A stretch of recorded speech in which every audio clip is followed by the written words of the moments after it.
right, thanks. Welcome to another edition of Mental Health Monthly with myself, Dan Degryse, and my co-host, Chris Muscle. Chris, where do we find you? Hey, thanks. Down here in Dallas, just north of Dallas, I work for McKinney Fire, and then I've resided here my whole time. All right, we got a special guest this time, the Chief David Rhodes, the one and only Editor-in-Chief of Fire Engineering. Dave, welcome. Good to see you guys. Thanks for being our first guest on our show, and it's rightfully so, right? Because you gave us this platform. So, yep, and I appreciate you humbling accepting the challenge.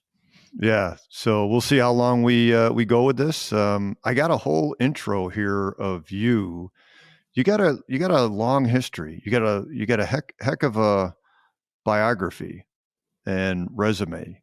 For those of you that don't know Chief David Rhodes, I'm going to just lay out a couple of things and then tell you why Chris and I actually have him on the show today. Again, as you just heard, he had asked us to do a mental health monthly podcast. There's a few of them out there, but we're going to find out exactly what Dave wants us to do here. Better understand his belief and understanding in mental health and what the road in the forward, going forward looks like. But Chief David Rhodes, Editor-in-Chief Fire Engineering and FDIC Education Director. That's the basic. Everybody kind of knows that, but there's so many more things to you, right? I think if I got it right, it's 37 or 38 years so far and still going strong. Many of the things that you've done, from being a battalion chief in Atlanta to doing Polaris Public Safety Solutions, Georgia Smoke Divers, Board of Elders, Advisory Board for UL Firefighter Safety and Research, been involved in union administration, all sides of it. Before we move forward, first question. Who is David Rhodes and what are you most proud of so far? Just a regular guy that chose the fire service as a career after not much time debating back and forth. I was working at a land surveying company during high school. So when I graduated from high school, I kind of continued that through the summer. But the firefighting bug kind of hit me, and I was drawn into that. So I started at my local department where I grew up in Conyers, and stayed there about 7 years, and then ended up going to the city of Atlanta in '92 and doing 30 years there. Been married for 31 years and got 3 kids. The youngest one's 21 and the oldest one's 25. And 2 of them are kind of on their own, and the last one's in her senior year of college. And so just spent the last 30 years working in Atlanta and raising kids and going to volleyball tournaments and dance recitals and gymnastics meets and all the things that normal folks do with a shift schedule on that also, because wife would go one way to dance recital and I'd go the other way to volleyball tournament. And we were laughing the other day that we really never hardly were together at one event with the kids, because you become the logistics chief of your of your kids' activities.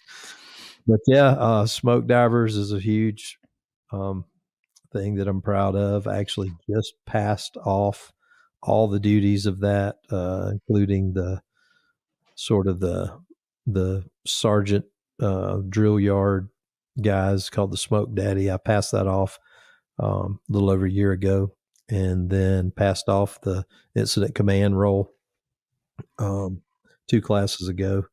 So I still go and support that, but it's in very capable hands, and I'm still sort of an advisor to the program, and that program has spawned 2 other programs that are identical, just in Indiana and Oklahoma. So that's a big accomplishment. The research and UL stuff was also a huge thing to be involved in, and I think once you reach a certain age, they make you emeritus. So they made me emeritus a couple of years ago, and again, I'm sort of still in an advisory role and stay in touch, but not in the day-to-day research and in those groups. And then I guess the relationships that have come out of 38 years of being involved in all of that has just been tremendous. And I enjoy the fact that I've been able to be a resource of almost matchmaking, whether it's somebody's researching something and I'll be like, oh, you need to talk to this person, or somebody's trying to start a fire academy or build a certain prop, and it's like, oh, you need to talk to this person, and seeing that some of those relationships turned into businesses that are successful. Some of them are just friendships, and some of them helped, improve the fire service. But that's kind of been the goal, is to carry on the things that the mentors taught me about motivation, leadership, and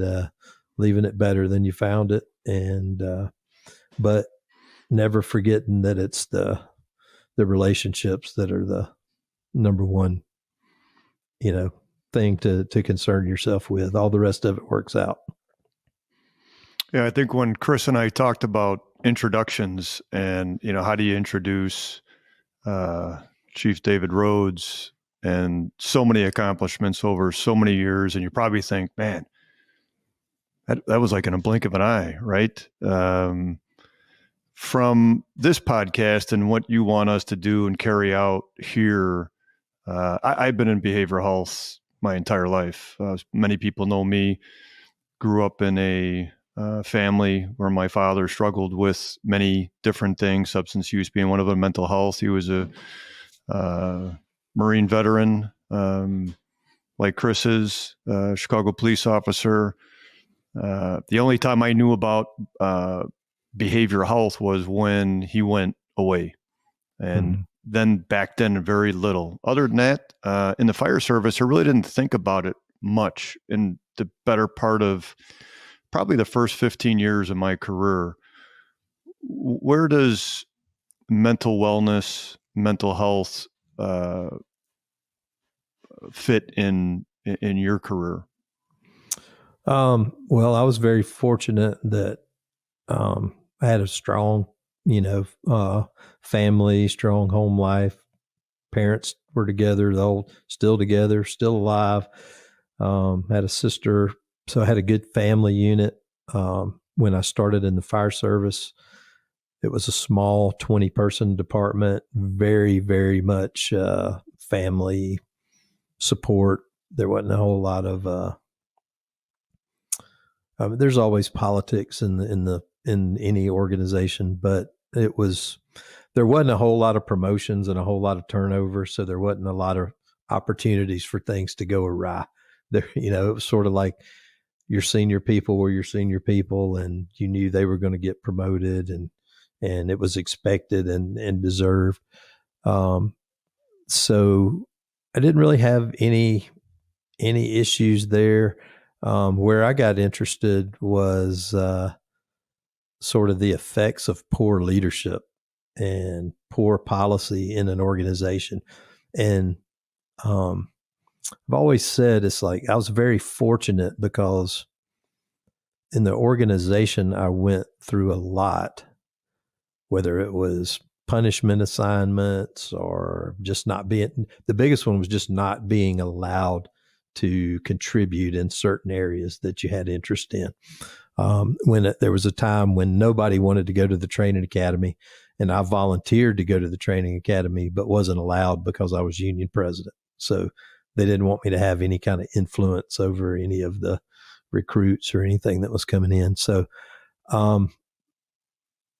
it bothered me, but it did not have a huge adverse effect on me, because I always say I'm lucky because I had all the other parts of the support network covered. Good family at home, didn't have the stresses that a lot of people have with family issues. I was involved in Smoke Divers, which is an outside training group, so I could be fulfilled that I was, being able to use my creativity and talents in that area, and then being involved in all the other stuff like the union and all that. So I didn't rely on just the one thing. And but I saw the effects that some of that had on other people, that some of them quit, some of them struggled with addiction, some of them just sort of became retired on duty, and they were there, but they really didn't contribute, and it was just like survival. And I always thought it was a shame that we didn't get the maximum potential out of the folks and the talent that we had. So that was kind of my side of it, more so than traumatic calls and things, of which I went to also. But I think because I had all those other components in, I was able to deal with them successfully in my own way, because I had all these other outlets. But if you take away any one of those, then it obviously can affect your whole life and cause you a lot of issues. So in my inaugural FDIC keynote, I wanted to really bring that point out, because I saw so much talk about PTSD when it comes to calls that people run and all that. And I saw pretty much all of the attention going that direction. And from the people that I had talked to, they were like, and the calls aren't really what's bugging me. It's the crappy promotional process where, I feel like I've been skipped over 15 times, but I was the highest scorer on the test. Or I want to contribute in this way, but I'm not allowed to. And it doesn't mean that the departments have to surrender their power or whatever, but it does mean that we have to really look in the mirror and say, it's easy to blame all these problems on bad calls that folks run, but not everybody's running a bad call every day. And so sometimes it's just the accumulation of being treated like crap that eventually drags you down into the dumps. And so I wanted to kind of highlight that, but not take away from the other either, because it absolutely is proven, in science, that there is calls that one call could be the trigger that causes you issues, or it could be a combination of 20 years of calls that bring issues. So when I came to you guys, I want you to talk about all of it. And I want you to talk to people and find out how they, what was their recipe for success, if they have been successful in overcoming it, because I honestly don't think there's one magic solution to any of it. I think there's some key ingredients that help everybody, but everybody kind of has their own coping mechanisms and success stories. And I want the rest of the fire service to hear those stories. And even when we talk about people writing articles, one thing that I tell people when they want to tell their story, I'm like, hey, I know your story is like it could be a movie, but I only want you to spend 2 paragraphs telling what happened. And I want you to spend the other 15 paragraphs telling how you dealt with it and what your, recipe for success was. So everybody everybody needs a support network. And that can be in the form of just listening to somebody else's story. It can be professional help. And I hope that this show throws all the options out there and lets people, know what's out there to help them, and that everybody needs help at some point, even if it's just talking to a buddy or a friend, and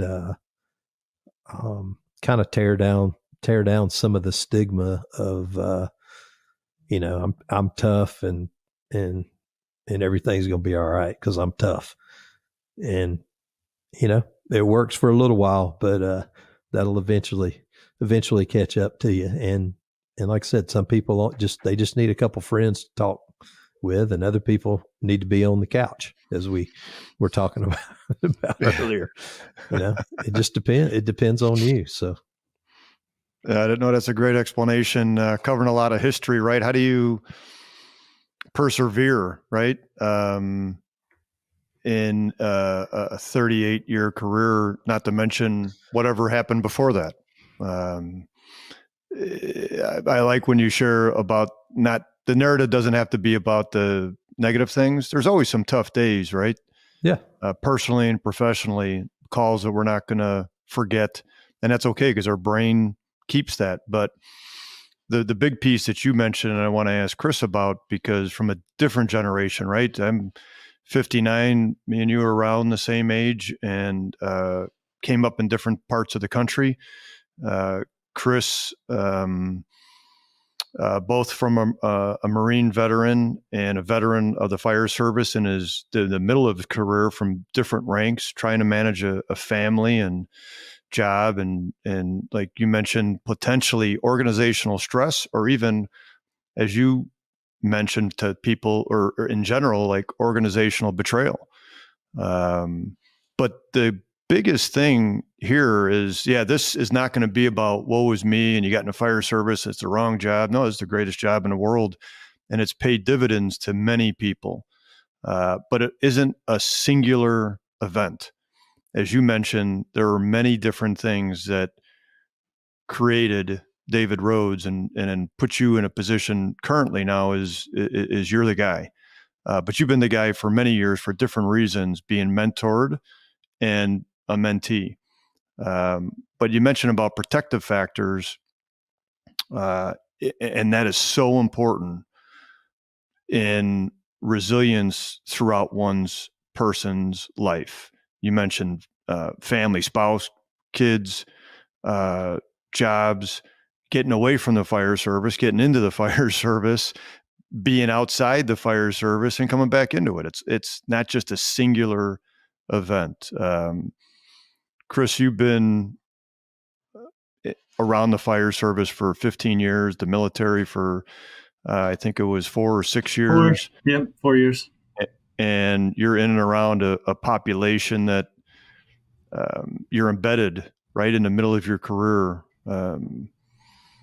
How does what Dave share in regards to the protective factors resonate with you and the people that you see? Yeah, I think Dave made a few good points, right? When you come into the fire service, you want to be involved in everything, right? And you want to be part of this, you want to be part of that. And I think balance, you have to find the balance. One thing when you were introducing Chief and he was kind of talking about his career up into this point, in my head, I was like, my gosh, how did he balance it all, right? The point being is that everybody's balance is different, because even people will tell me that, how do you balance it all? And so you have to find your balance. And I think something else that Chief Rhodes made pretty good mention of is sometimes the stress doesn't come from the calls, right? It's the organizational leadership. It's the challenges of maybe the bosses you work for. And I want to highlight on that for a second, because I know for me in my own personal journey is, when we do make those tough calls, what did I do before that tough call happened, right? It's the training. And so when I walk away from that tough call, if I know that I did absolutely everything in my power, does it necessarily make it easy? No. But does it make it easier? Yes. And so oftentimes it comes back to the things that we can't control. And so I know for my mental health, right, if I can be the best that I can be. And, it's interesting because I actually was watching a video the other day, and it was the last Georgia smoke diver class. And there was one of the instructors, he said something pretty powerful. He said, we train 99% of the time for that 1% call. And it just kind of goes right back to that message. And then, and you've heard me say it before, Dan, is there's this saying that I try to normalize in today's fire service is it's okay to not be okay, right? It's okay to be the tough guy when we pull up and, whatever the situation it is. But after the situation's done, it's being humble enough to say, hey, like Chief said, maybe I need to talk to somebody. Maybe it's sit on the couch, right? Maybe it's go talk to, the professionals that's what they do. But it's a very dynamic, and maybe the way that you dealt with the last call or the last situation or the last boss, it's not one recipe that's going to work for 15, 20, or 30 years, right? So you got a lot on your plate, Chief. As Chris just mentioned, if I would have gone through your whole autobiography, we would still be talking about it now, 20 minutes into it, which is fantastic. But what does a day look like for Chief Rhodes? And then I'm going to say this for myself is I took my, at times, physical, but especially my mental health for granted for many years. Not to say it was bad. It just wasn't intentional by me. Mm-hmm. As kind of Chris just mentioned, and for you, with all the things that you're still doing and mentoring sometimes could even be more challenging, right? Because as you do that and you try to manage yourself, but you're trying to support other people, it feels good. But when they don't, when they need help, you want to be there as well. What does a day look like for Chief Rhodes in managing wellness? 90% of the time it's 5:30 wake up for an hour workout down here in my office, which is big enough to accommodate that right now. So do that, then go shower, get ready for the day, start checking emails, of which on average are probably 200 to 300 a day. Some spam, some just company items that come through that you need to be aware of, but they all take some kind of action. Returning phone calls, usually several weeks behind before you get to one of those, and then a couple of times a month it's travel to the airport, fly off to whatever city for whatever meeting or presentation or award ceremony. And then the funny thing with that is, so you're going to an awards banquet, you got to travel the day before, then the prep when you're there, then you leave out the next morning, but nothing stopped. You couldn't deal with any of the normal work coming in, but nothing stopped. So thank goodness for cell phones where you can actually can check email and all. And usually I'm down here in the office, which is luckily for me at home. So I'm down in the basement in my home office, other than travel and meetings. And it's a full day. It is absolutely full day on the computer, reading, writing, recording shows, talking on the phone with people that I'm trying to get to write or get to do a show, and planning out, the schedule for the magazine, for FDIC, reading book proposals. There's really no set thing for the day. It's whatever comes up, because we may get a book proposal today, or it may be a certain time of the month where it's time to crunch, make sure that all the articles are ready for the magazine. So it's not unlike the fire department in wearing many hats. The only thing that is definitely different is that it is a consistent schedule for the most part, other than travel. So it's, 8 to 5 off on Saturday, Sunday, which I have never had since 1985, because I've always had shift work and 3 or 4 extra jobs, to fill in the gaps on the off time. So it is busy, but I did okay. I do okay now with the balance of it. I do have to force myself to shut off the computer and, go cut a tree down or cut the grass or just get away, because it will suck you into, there's enough stuff to do that you can work 16 hours a day, 7 days a week, and you'll still never get everything you want to accomplish. And then the biggest thing is just putting together a really good team of folks to handle certain parts, and definitely what I would say the nuts and bolts of the magazine and FDIC and all that just take hours and hours. It's the very non-glamorous part, is you have to have a really good team that's dedicated to those behind the scenes roles. So it's a full day every day. No qualms about it. Chief, go ahead, Dan. Sorry.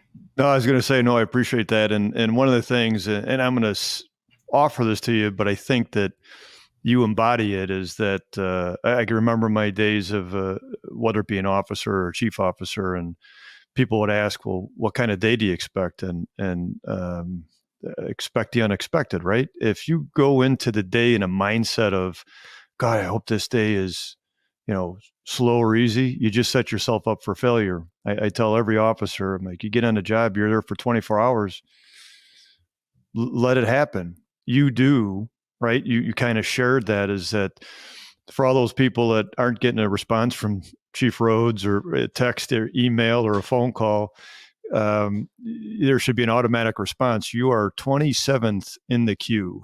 Right? Yeah. I actually talked to somebody today, as a matter of fact, and I was checking my personal email, which kind of takes a backseat to my fire engineering email, and something that got sent a couple of weeks ago, and I was like, oh, I need to call this person back. So I called them back, and they, were asking, and then I was like, well, let me send you my company email, because I'm on it all day and I see it. So I pulled up their number to text it to them, and I saw that they had sent me a text like November 11th and said, hey, can you give me a call?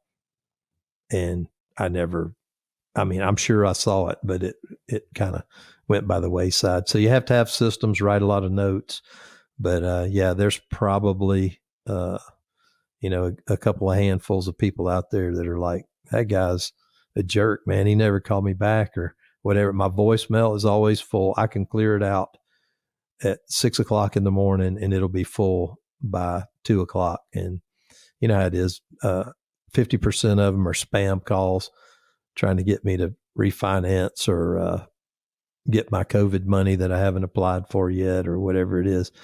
But it's a lot. It's a lot. And you want it, you said it earlier, being in this position, like you want to get back to everybody and you want to entertain everybody's ideas and thoughts.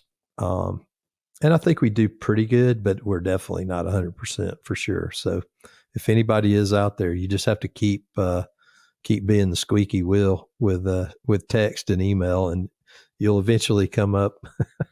You'll eventually come up in the queue. Nobody's intentionally being ignored. I can tell you that.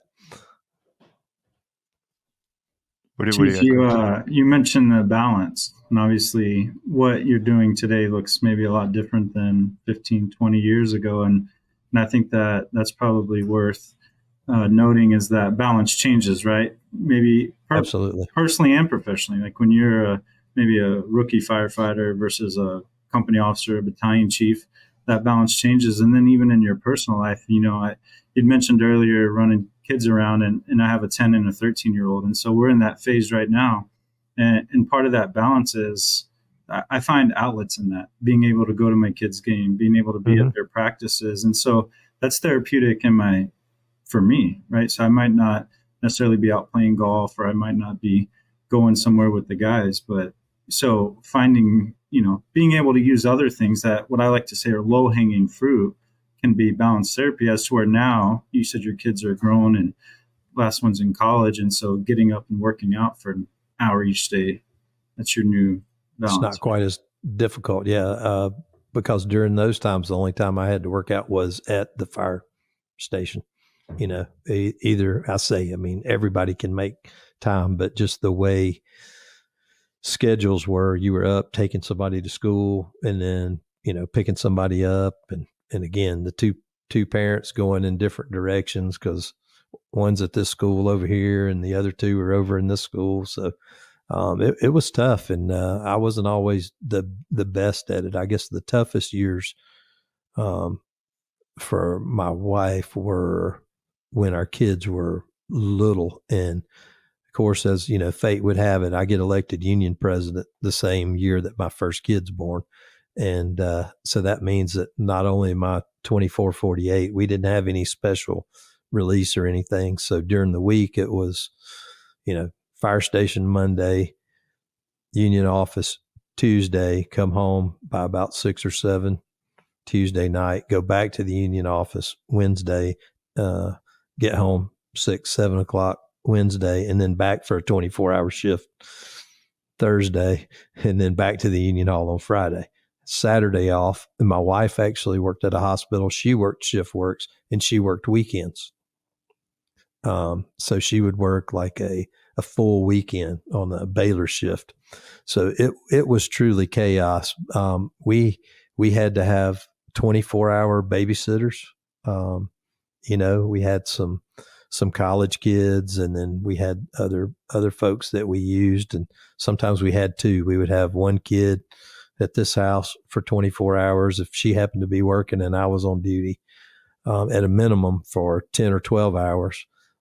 My parents were close at that time, so they kept them at for a few years in that range. But yeah, you have to figure it out, and you have to you have to know it's not going to be easy, but you come up with a strategy that works, and you get all the things accomplished you want to, but you still have that responsibility, that primary responsibility of making sure that their needs are taken care of. And that's huge. And we touched on it earlier. We talked about how like the organization can be the cause. You can flip that around too and say there are folks in the fire department where the fire department is not the cause, but the family issues are the cause, and they're miserable at work, but it's not necessarily the fire department's policies or calls or issues. So it can come from either one of those sides. But yes, you definitely change over time because, I know for my wife's sake, once our kids were older, could buckle themselves in the car seat, feed themselves, go to the bathroom and all that, that stress lightened up, a little bit. The toughest part then wasn't the shifts as so much. It was the week-long trips to teach somewhere or, participate in whatever FDIC. I've been doing FDIC for 27 years, I guess. So, that was always a 10-day event. So there's a lot of strategy in working out, things there. And actually, for the first time ever, my wife is going on a trip work related with me this coming up weekend. First time ever. And it's just a quick little, I got to go up for a meeting, in Charlotte and then right back. But I'm like, hey, guess what? We don't have all these responsibilities. And we're just coming off of, we had my mother-in-law here that we were primary caregivers for, and she passed away a few weeks ago. So, that was a whole nother dynamic. Even though the kids were gone, we had that responsibility. in addition. And I'll have to say, the hospice crew and the people that we had come in and help, those people are saints. I don't think you get through any of that without those folks. So you never know, the cycle continues. And unless you're single and don't have any kids, you got a whole nother dynamic, of things that people don't have to worry about. And that old saying, it's like, be careful because you never know what somebody's dealing with. Everything's funny and chipper and everything, but all of a sudden somebody doesn't want to talk and doesn't want to do something one day, and you start poking the bear. You have no idea, what's going on at home, whether it's a sick relative, family member, it's a financial issue, somebody, spouse lost a job, and your benefits are getting canceled on one side. It's a lot. And it's, everybody always said life's not fair, and it's not. And you have to build up that resiliency to be able to deal with it. And it doesn't matter if you're in the fire service or in law enforcement, or you're a nurse, or if you're a teacher. Everybody deals with adversity in some form or fashion. Ours is sometimes a little more dramatic when it comes to, the things we see and deal with, but everybody, and that, I think that's something that I hope follows the path of RIT. Like, RIT was a specialty class at one point, and we, you had to go somewhere that somebody was teaching RIT. Now it's a part of every recruit school. So hopefully the mental health awareness of what can happen, signs and things to be cautious of, and that awareness can reach its way into recruit schools so that people have a better understanding of what's happening to them, what'll happen over time, and have some examples, and then what to do about it, of course, is the biggest thing. But I think putting that awareness out there in the beginning is going to be a crucial shift over the next few years. Some people are already doing it, but it's definitely not a widespread majority of departments. They may mention it and may have like their EAP representatives come in and give the little standard spill, but nothing to the degree. I mean, it probably should be a couple of days of curriculum in a recruit school. Yeah, you covered a lot of things. Hopefully everybody was really listening and taking notes. I took a couple of notes, and going back to the fact that you were a union president, and Chris was a union president. I guess once a union president, always a union president, because you're always getting calls from somebody going, "Hey, what did you do then?" Or "How should we handle this?" And you're like, "I'm not working there anymore." But the number of calls that you get, right? Not just 9 to 5, but as you turn your phone on in the morning, or if you don't turn it off, or you look at it in the morning or at night, and in the meals that are interrupted, or the events with your spouse, which will lead into the next thing, is that when you said your spouse wanted to go on a work trip with you, I don't think people, unless they've been in situations like yourself, I've been in there where I've invited my wife and she said, "No, I don't want to go." And first I was offended. I'm like, "What do you mean you don't want to go? You don't want to go to Florida? You don't want to go to Texas?" She's like, what I didn't see was she didn't want to share me with other people. She wanted time with me. And I know that's what you were saying here, but the average person wouldn't have caught that unless they've experienced it with their own spouse. To add on to that, the number 1 and 2 reason people called our union's EAP, and as I ran Chicago Fire's union's employee assistance program, you wouldn't have guessed it. Chris wouldn't have guessed it. Nobody else would have guessed. I wouldn't have guessed it. I kept stats. And the number 1 reason was because of relationships with your significant other.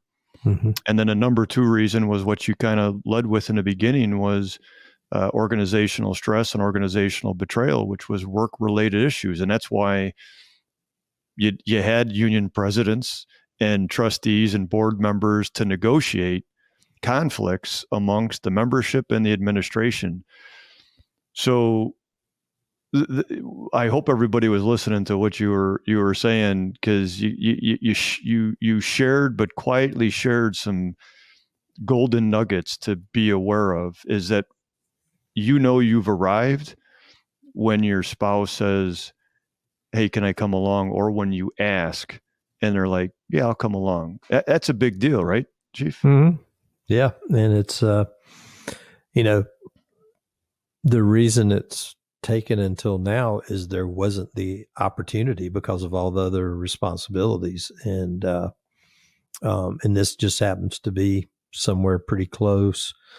We have some family members in the area, so I'm like, hey, I am tied up all day Saturday, but you can, take the truck and go visit and whatever. But we'll have the ride up Friday, dinner Friday, kind of see the town a little bit Sunday morning before we head back. But it's just kind of to break up the monotony of just being here, stuck in the house, forever. And then she may come to FDIC too. We're trying to work that out. But, very upfront and honest. I'm like, if you're coming, you need to come the Friday, Saturday before FDIC, because once Monday hits, you will never see me. Like I am obligated and whatever. And that's not fun. You're tagging along and you're being pulled, and then I'm distracted on, well, I need to do this, but yeah, I've got work obligations here. So those are some tough ones, but like, it'll be kind of neat to get her to come up there at least for a couple of dinners and meet the other people I work with, other than, a Zoom call or whatever. She'll get to see some of the folks in person. But yeah, it's situational, and it's not that it's like horrible if it can't happen, because there's some people you see, they travel together everywhere and their spouse is involved and everything. I never had that and never really wanted it. It was like fire department over here, family over here. I didn't really mix the two. They knew what I did, but other than a station visit, maybe once or twice a year, like they weren't regulars every day that I was working on shift, or regulars coming up on Sunday to eat, which some people's families did come up every Sunday. That their family was going to come by, and it's awesome. But that wasn't my style, and I guess maybe some of that had to do with some of the stuff from that leadership side that I'm like, I'm protecting you from being exposed to this, and they knew some of the people, that were friends, that we did things off duty and all, but they just sort of knew that I was a firefighter and didn't know what all that really looked like. I was more so the pancake maker on, the weekends I was home than I was anything else. I never became the pancake maker. My wife would not let me do it. What about you, Chris? Dude, I was professional. I could make them into Mickey Mouse with chocolate chip. I could do it all. I think, Chief, bringing up that about your wife going with you, I think that's pretty important, especially for people listening. Obviously family is important to mental health and having the good home front. And so maybe you can't do the big week-long vacation, and, you have your wife works and kids and all these sports and all these other things, right? But maybe you're going to a weekend training, and your, parents or family can watch the kids and your wife can tag along, and maybe it's a 4.5 hour car ride up, and, that 4.5 hours in itself just in the car. And so, I think finding little things like that where they can plug in, and you're starting to see more and more of the conferences where they're starting to include like a spouses night, or there's events for spouses, and encouraging that. So I think sometimes we're like, oh my gosh, I haven't spent time with my wife. Let me plan this trip to Florida for a week. Well, we can't go for a year and a half. Cool. How can we find little things that we can do? Right. Because, maybe it's just a weekend, but it could be powerful. Yeah. And sometimes it's just a dinner, out. Just a dinner. It's and it sounds really easy, but it's not always. And Right. you get stuck in that routine where you're too tired to do anything. You finally got home and, you're like, hey, you want to go out and get something to eat? I just want to sit here. Well, it's tough. Yeah, I'll tell you real quick. I had a pretty chaotic week, and then I was going out of town this weekend for training, and Friday night was literally my only night home. And my wife texted me Thursday night, and she said, "Can we have a date night tomorrow night?" And my first thought was, really, it's my only night to sit before I go out of town. But then hopefully she's not listening to this. So I wind up taking her on the date night. But in my head, the first thing I thought of after I thought of that was, well, I created this environment. She didn't. Right. I created this work schedule. I created this responsibility. I'm the one that asked to go to this training this weekend, not her.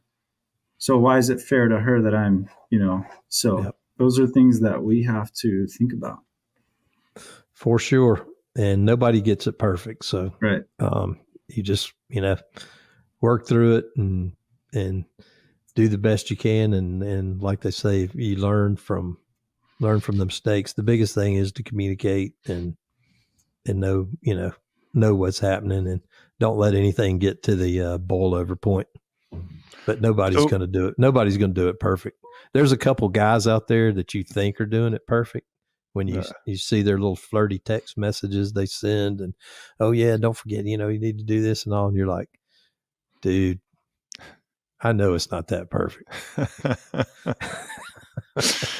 So it's interesting. Let's talk about perfect. So like the perfect scenario. We talked about this before we got on the show, Chief. I'm in my basement, and I got a little thing in the back, right? Because my basement's not done. Yours is obviously done, and my guy Chris, co-host, he's got the brick wall behind him, but he's missing like the integral part of a podcast, right?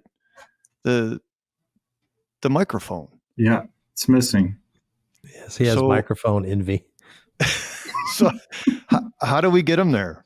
I mean, if we're going to continue this, is this going to work?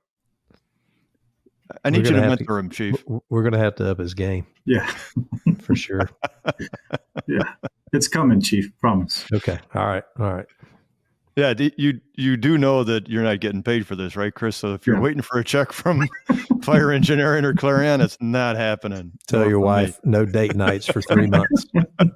You got to get a microphone to do a free podcast. Yeah. And it's going to take an hour of your time. But so little levity is always good. We need that from a balance standpoint. Sometimes in the fire service, right, we could eat our youngs, and look for conflict. But you've been with FDIC and fire engineering for a quarter of a century. Yeah, a little longer. And for, 15 of those years, 16 of those years, you've been with, Bobby Halton, right? Yeah, it was, I think 18 years total. Yeah. So yeah, I was there before Bobby was editor, and I was there. Bill Manning actually brought me on board to, as an instructor in the HOT program. And then that transitioned into me being in charge of logistics for the HOT, and then a HOT coordinator. And then Bobby came along, and I still continued in that role. I got more responsibility in helping pick classes and that during Bobby's years as we refined that system. But yeah, I've been there a long time. That was one thing a lot of people didn't realize, that I'd actually been there longer than Bobby, but I was there as a part-time contractor where he was there, full-time for 18 years. Yeah. And I can only imagine, I only knew Bobby for about 8 or 9 years, but there were, as I think many of us have learned, if you knew of Bobby, that was a great experience. But if you were kind of exposed to his inner circle, that was a blessing. And I can only imagine from a work standpoint, you had to, how many times a day did you chat with him? At least 2 or 3. There was rarely a day that we didn't talk, and that included weekends. And sometimes the weekends were more text, but some of it was absolute just fun stuff. Hey, did you see somebody posted this? This is hilarious. Yeah. And other times it was like, hey, what about, how do we do this and get this class? Can we do this? And just like a fire department, you're always balancing the resources you have against what you want to accomplish. And so we had much grander plans for everything than we could ever pull off. But what we did pull off, was pretty spectacular. But the dreams were all, still there is what we could do. We'd like to have 40 hot classes and,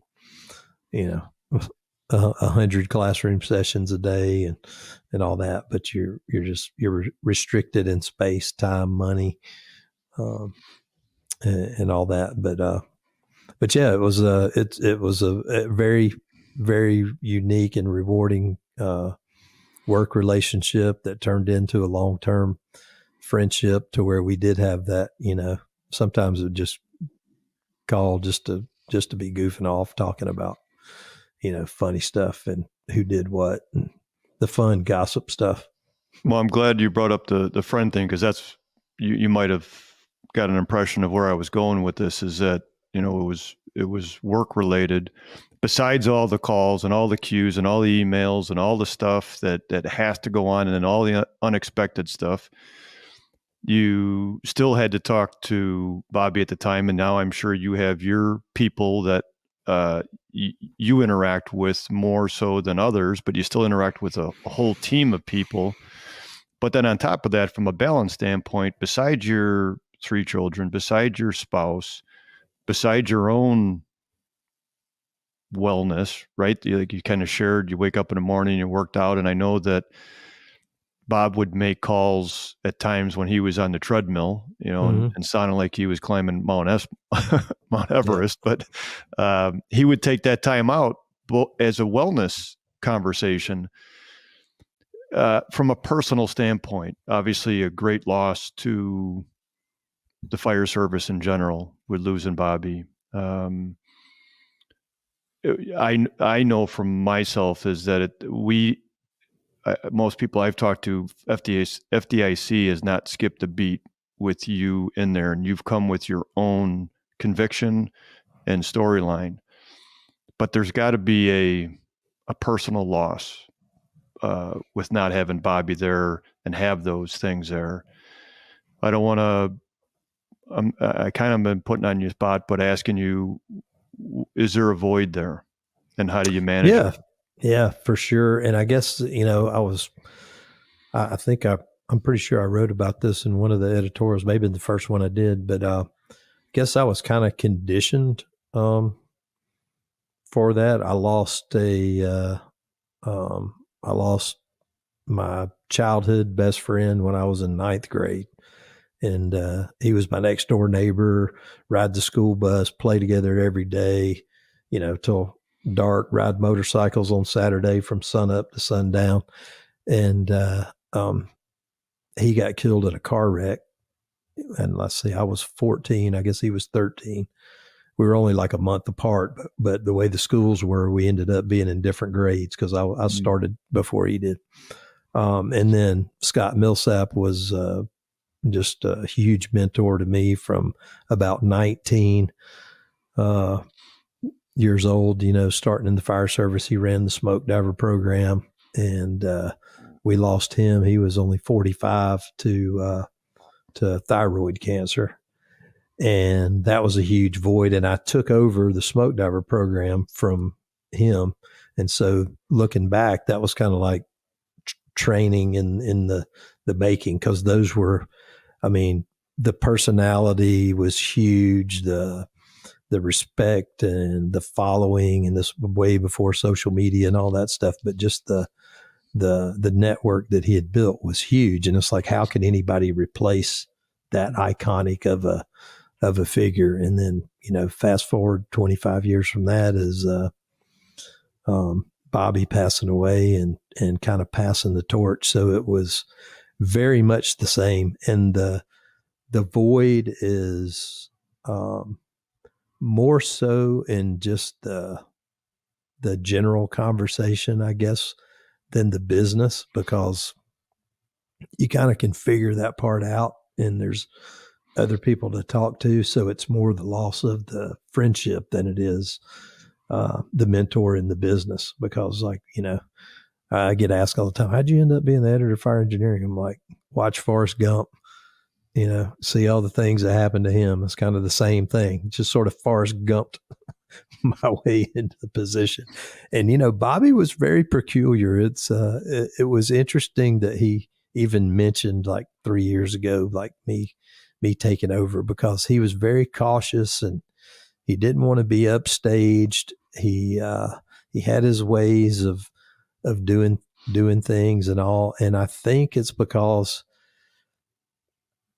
I just did my work in the logistics. I didn't care about being on the stage, and I wrote articles and all that. But I was in charge at Smoke Divers and kind of had my platform there. I wasn't in competition with him and I wasn't like after the job, if that makes sense. And I think that made him very relaxed around me, that I'm like, I wasn't trying to get his job. I was just supporting him in his job. And so he was like, yeah, I think I can put him on the list, on the short list of folks to, come in. And the plan was for him to work a few more years and transition, bits and pieces of the work over to me. But it's definitely a void. But I think when you miss somebody that you've talked to every day and had that relationship with, it's like everything else. You can look at it as it's the end of the world and, what do I do now? I'm lost. Or you look at it and say, man, I was lucky. That was a special time and a special relationship, and I was lucky to have it. And then you move on and you try to honor them, not by mentioning their name every day, or not by, having their picture on the wall everywhere you go or whatever, but by doing a good job. I think that's the best way to honor somebody is doing it your way, because they wouldn't want you imitating them, but they want you to have been influenced by, what it is they do. So it's a special thing. Yeah. Thanks for going there and sharing that, because I think those people that might see, Bobby Halton, the people before him, you, editor-in-chief, fire engineering, be like, I want to do that. And you're like, oh, maybe really? You sit that. Yeah. Yeah, really. But again, the special relationships, favorable. And then when they're not, right, not from an organizational stress, but the loss, you mentioned having lost, and I didn't know that. And I appreciate you offering that. When you mentioned that, I thought about the people closest to me. I lost my cousin, Blaine at 18, and then another cousin later, soon thereafter. And I don't really mention that too often, but that doesn't define me. But it did have a sharp,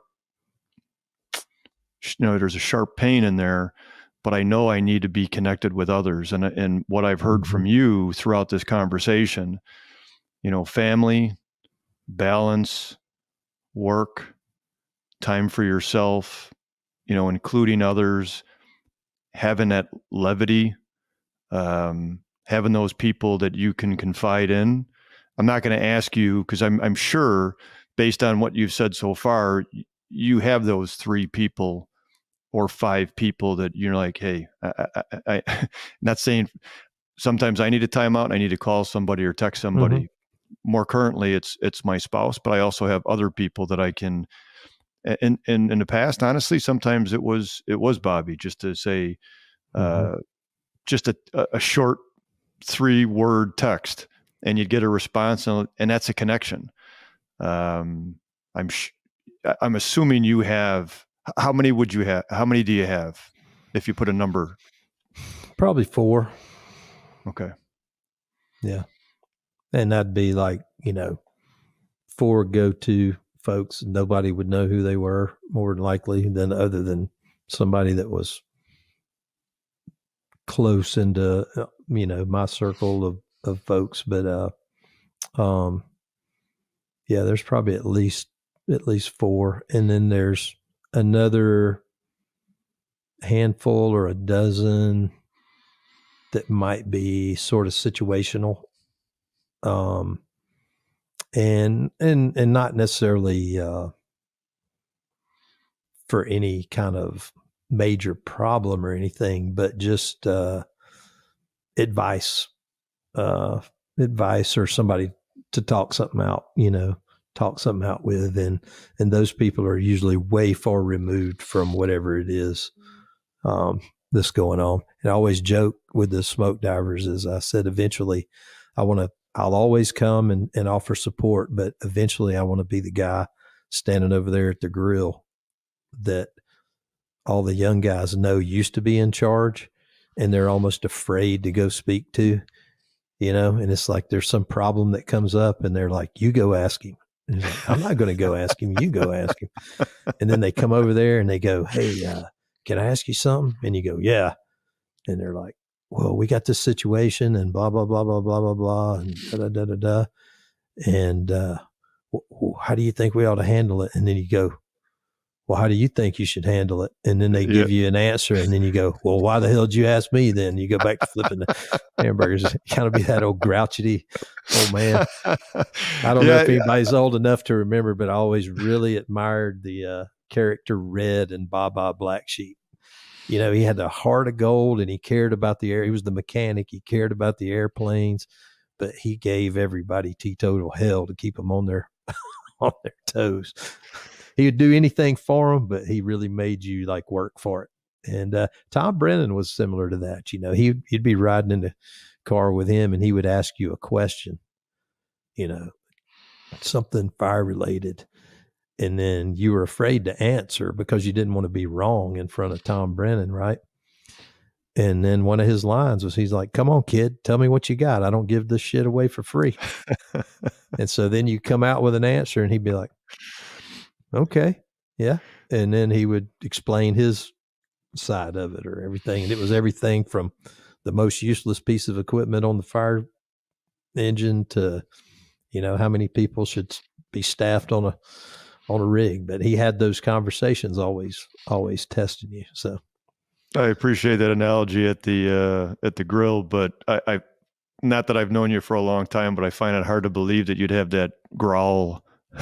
I wouldn't. I think you'd really have to practice. I just aspire to it.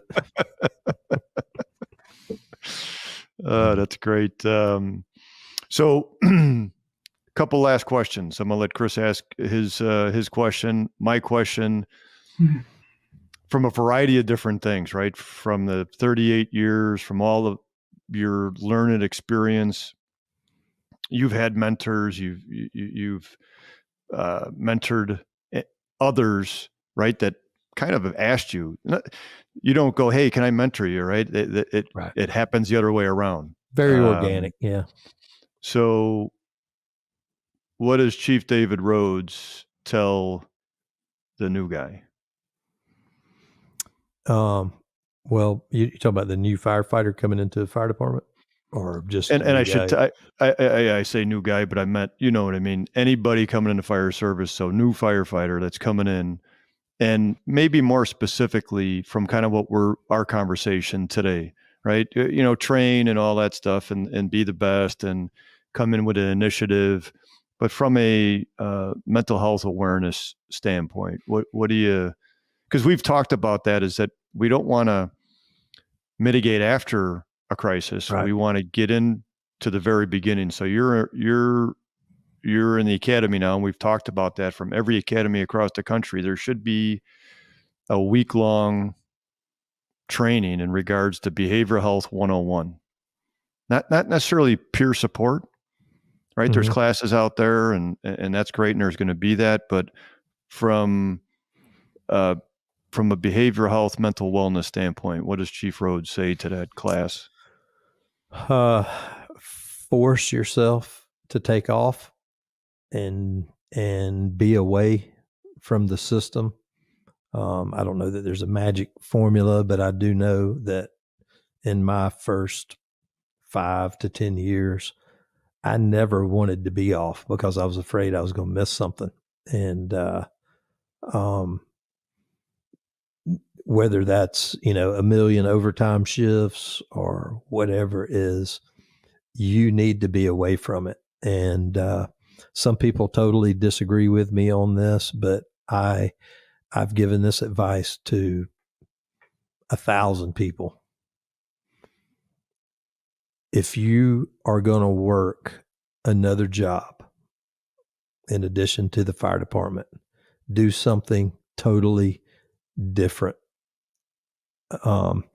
With the exception of if you're an instructor and you got your own company that instructs, that's different. But I think working 24 hours at the fire department and then going to work 12 hours on an ambulance or 24 hours on an ambulance is a quick path to burnout. It's easy because it's like, you got the same certification and the opportunities are there and people are always hiring. But I recommend against it. I think that you should, I would rather see you framing houses or cutting grass or doing something like that than working another shift somewhere else. And if you're going to work overtime, balance that and don't get reliant on it to the point where your bills outpace your regular income. If you're working overtime, that should be extra that you're saving or investing in something that's going to bring you some additional income. I think that right there is the root of a lot of problems. Obviously, financial stress is one of the biggest ones, along with relationships, and sometimes they're intertwined together. But that would be probably the first thing that I would recommend. And then the other thing I would say is that you're not going to get everything you need to be successful within the organization. So you need to get outside the organization and talk to other groups and folks and training opportunities that are outside your own department, because you get very narrow tunnel vision when all you see is what's inside your organization. And then I'd list out some of the landmines and tripwires that are out there of, be aware of problems surfacing within your unit. Be aware that not everything's going to be fair at work. You can work to try to make it fair as possible. You're not going to always be happy with the assignment you get, but don't take that out on the people that are around you. Whether you're a captain and you'd wanted to go to this station, but you ended up here, it's not those people's fault. So your job is to create a good functional environment within the one that you have, and work for that. Pay attention, listen to people when they're talking to you, as far as you need to learn the skills and learn the job before you move into a leadership role, for sure. Master the basics and gain your street cred and your skills so that you can make good decisions when you're in those positions. They'll make it a lot easier for you. But try to identify those trip mines, and I'd probably I don't know them all, but I think bringing in a few people to talk about their experiences in the fire department would be good for a recruit class, so that they get a little more than just something from me. But I did for years go back to the union when they were doing union recruiting day. I'd go and tell a couple of my stories, and hell, they'd be scared not to join the union after what had happened to me. So they enjoyed that. But I would always end and say, hey, a lot of scary times, a lot of stuff, but it's you have the opportunity to participate in the greatest experience that you could ever have. And there'll be ups and downs, but there'll be more ups than there will be downs, for sure. And the further you're away from it, the less you remember of the bad, especially the organizational part. It all goes away. So I guess it's very similar to the grief process, is that, the further you're away from it, you start to remember. When I retired, I could definitely remember more bad than I did good. But now that's sort of flipped. I'm remembering, a lot of the good stuff, the stuff that you really miss, the antics and the conversations, and and of course the every day's a feast, and every meal's a feast, and every day's a holiday routine. Yeah, well, thanks for that, Chief. Chris, you got something for him? I do, just briefly, Chief. So, obviously we talked a lot today about personal, but then also organizational. And so from an organizational standpoint, a message to, the leaders of the departments, what's the level of importance when it comes to, prioritizing mental health and having programs, whether it be a simple peer support team, full-blown city AAP team. And, we spend millions of dollars a year on fire trucks and technical rescue and all the things which are important. But what would your message be to the ones that are making those decisions at the top? It's just like fire prevention.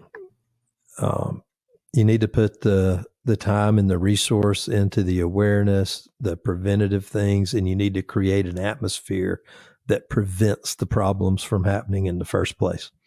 Knowing that that's utopia, then you have to have your response mechanisms for when things happens that are beyond your control. So it's a full system.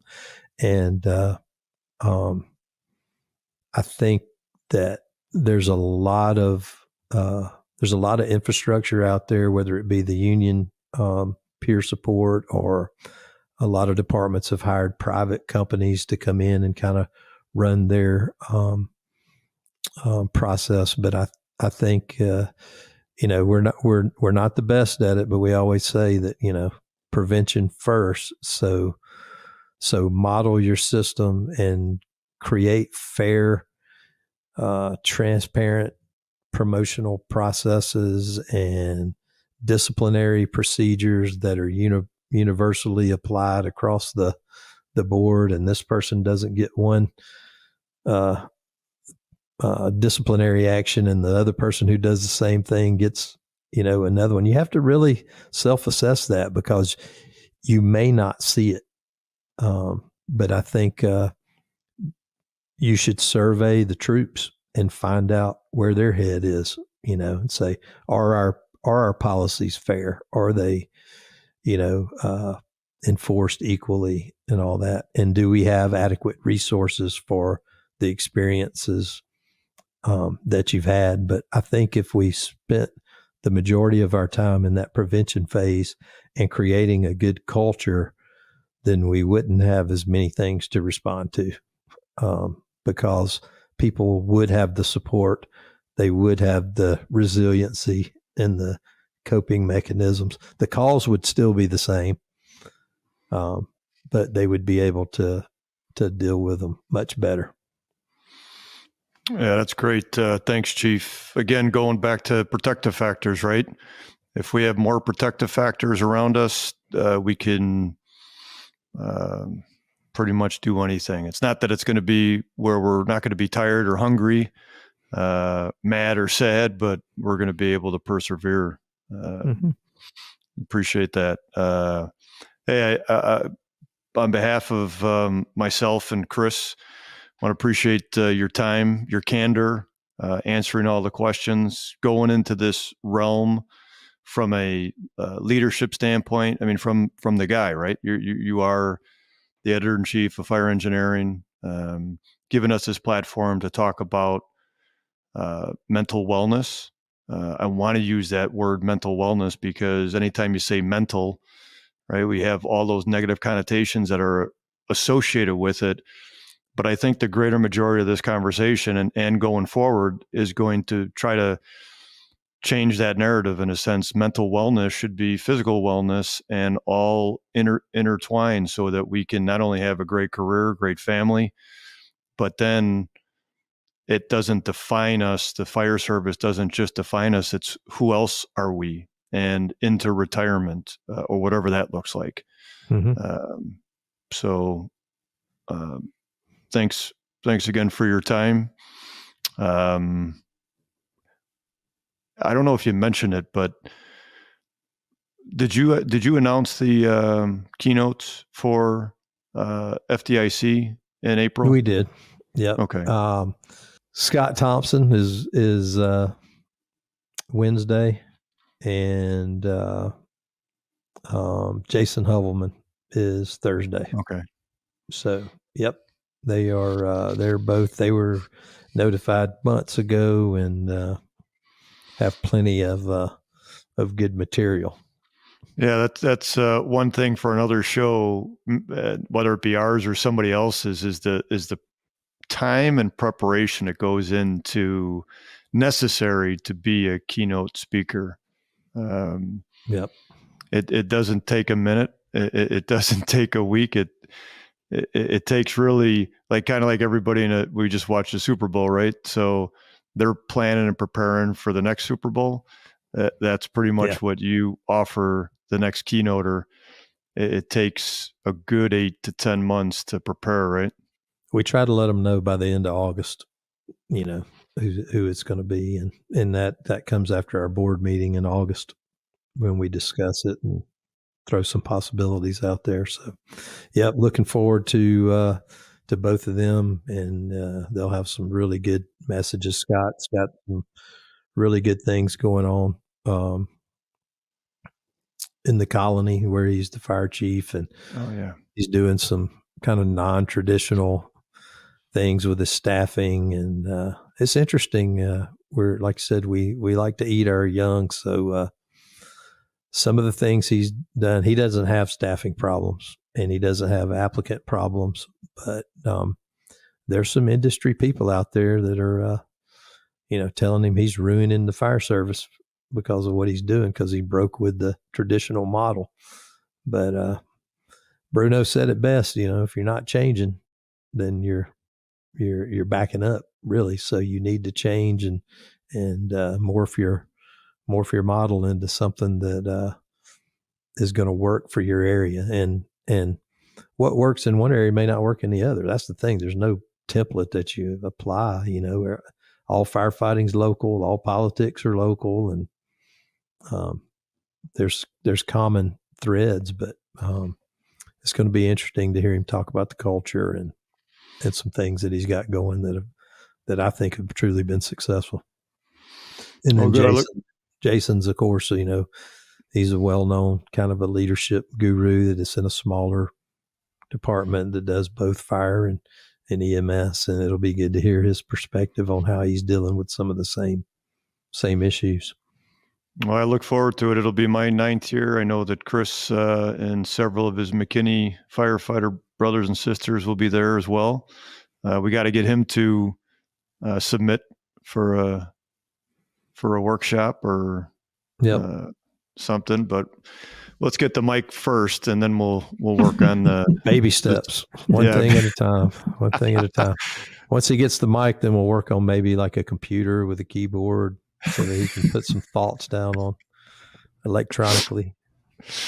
Yeah, these kids these days that are in their 30s. All right. Yep. Well, till next time. This has been Dan and Chris with Mental Health Monthly with Chief David Rhodes.